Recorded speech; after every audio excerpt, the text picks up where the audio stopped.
Hey, it's Nate Towers, and today we're going to talk about fees, my favorite four-letter word to say because I don't get my mouth washed out with soap from my mom. But it's one of those words that a lot of people say and it doesn't necessarily go down well. And the reason why is because fees can absolutely be a headache for a lot of people in their financial plans. And the reason why is because they really pull down on the return that somebody might be getting from an otherwise efficient product or plan.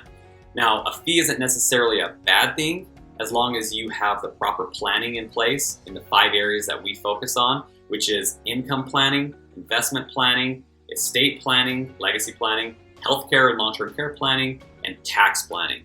If you're not getting those 5 areas addressed and you're paying a fee, you may be paying too much for something.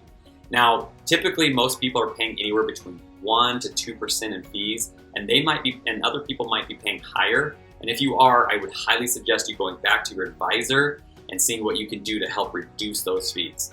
But for an example today, I want to show you how a fee can affect an overall retirement scenario and the reason why it's so important to mitigate this concern at this stage of your life. So over here I have this retirement calculator. It's an asset projection. And what I'm going to show is a balance of a $350,000 account. We're going to be taking $15,000 out every single year. We're going to get a 5% growth rate, conservative 5% growth rate. And the fee that we're going to be paying is right around 1.5%, which might be right on the money for some of you, might be low for others, it might be high for some. But for this scenario, we're showing 1.5% over the course of a 30-year retirement. So if we look at this, and we can tap this graphic here, you can see that the fees that we're paying in the first year is about $5,500. Again, that might be high, that might not be. It really depends on what you're getting for that fee. But you can see that over the course of a 30-year period of time, this individual is paying $136,000 in fees, and the balance after the fee is taken out over that same period of time is $196,000. So if this individual were to go back and say, you know what, I want to be with you, I want to do all these things, I want you to manage my money, I want to have these plans, yada yada yada, whatever, and they were able to negotiate down a fee to, like, let's say around 1% or less, let me kind of show you what that result would look like.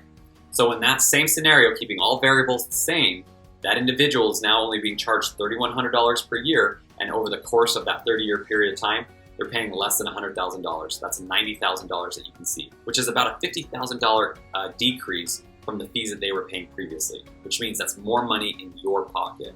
Now, just reducing the fees is going to help the efficiency of the overall account.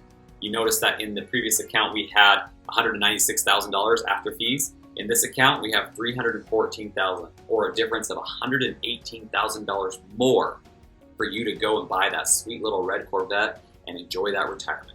So when it comes to fees, if you are concerned about what you're paying, come in, let's take a look, let's see what's happening, let's do a fee analysis on your accounts and see what things you can do to help reduce your fees, and whether that's going back to your advisor and requesting a reduction in fee, changing products, or adjusting the product so that you're not paying such a high fee will be an absolute benefit for you and your retirement accounts. So until then, think about fees, and we'll talk to you next time.